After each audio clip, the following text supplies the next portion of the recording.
Genius Comedy yavugutiye umuti abatumirwa bakora ibitajyanye.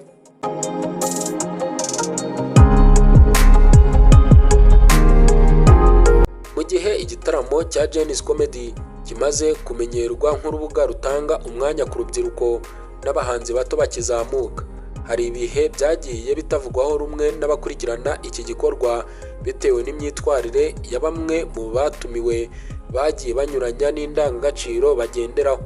Hagati aho ngaho twe tubahaye ikaze. Amazina yanjye nk'ibisanzwe nitwa Journaliste Thierry. Bahaye ikaze kuri uyu muyoboro wa Kadamu TV. Niba ari bwo bwa mbere kanda subscribe kugira ngo tujye tubana buri munsi. Ibuka gukoza igikumwe cyawe kuri like niba ntacyo bigutwaye. Hanyuma ikaze mu makuru y'imyidagaduro.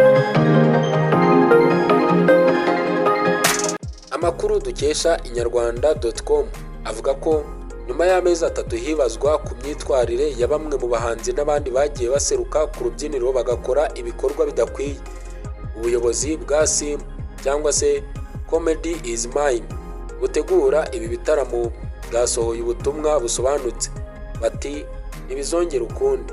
Ni ubutumwa bwatanzwe na Ndaruhutse Farimerisi washinze SIM ubwo yagiranaga ikiganiro n'Inyarwanda.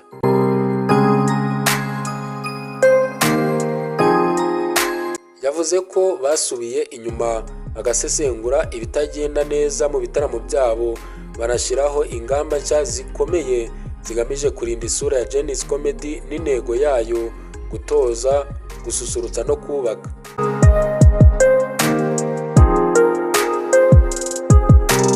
Farimerisi yavuze ko mu myaka 3 ishize batumiraga abantu bashaka kwigaragaza, ariko hari ubwo batashyiraga imbaraga mu gusobanukirwa ibyo abatumirwa bateganya kwerekana. Ati twarageragezaga ariko ubu ntibizongera ukundi. Umuhanzi yazaga akatubwira ko azaririmba indirimbo 2 ariko wagera aho aserukira ukabona ibiriho ntaho bihuriye n'ibyo twumvikanye.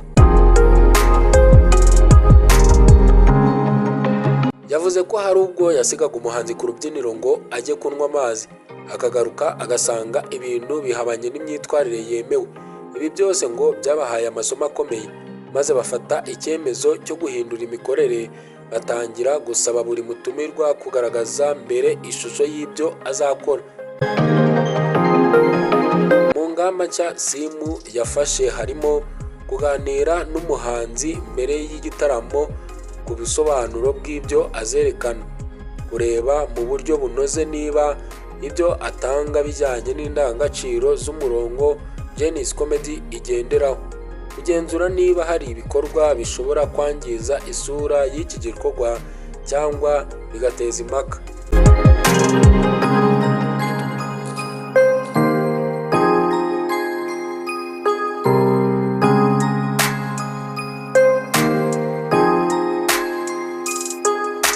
Ati tuzajya tumubwira ngo turashaka kubona ishusho y'ikintu wateguye, kuko Genius Comedy irebwa n'abantu b'ingeri zose, urubyiruko, abana, ababyeyi n'abandi. Tugomba kumenya niba ibyo azakora bizubaka cyangwa bizasenya. Yongeyeho ko bitagomba kuba urubuga rwo gusenya indangagaciro, ahubwo rugomba gutoza, kubaka, gutanga umwanya w'ubwisanzuro bufite umurongo ugaragara. Nubwo hari ibyo abantu bagiye banenga, Genius Comedy yamaze kwigaragaza nk'ikiraro gihuza urubyiruko n'impano zitandukanye. Nta hantu umuntu ukiri muto ashobora kwigaragaza mu rwenya, kuririmba, gusoma umuvugo cyangwa guhanga udushya. Iki gikorwa cyanabaye icyanzu cyiza cy'abahanzi bari kuzamuka, bamwe bakaba barahakuye amahirwe yo kwinjira mu ruhando rw'ibitangazamakuru, sinema, ibitaramo bikomeye ndetse n'ibindi. Genius Comedy iti tugiye gukomeza guha urubyiruko ijambo, ariko tunarurinda ko ijambo ryabo ryahinduka umwambi usenya. Twiyemeje gusiba imikoki yose twasize ifunguye. Farimerisi yiseguye ku babyitabiriye batanyuzwe n'imyitwarire ya bamwe mu batumiwe mu bitaramo bishize. Avuga ko bagiye gushyiraho uburyo buhamye bwo kurinda isura y'iki gikorwa no gukomeza kugiteza imbere. Ati twasabye imbabazi buri wese utaranyuzwe, ariko twiyemeje kandi twafashe ingamba zituma ibyo twanyuzemo bitazongera kubaho. Ngaya makuru yarakomeje kuvugwa hirya no hino by'umwihariko mu myidagaduro.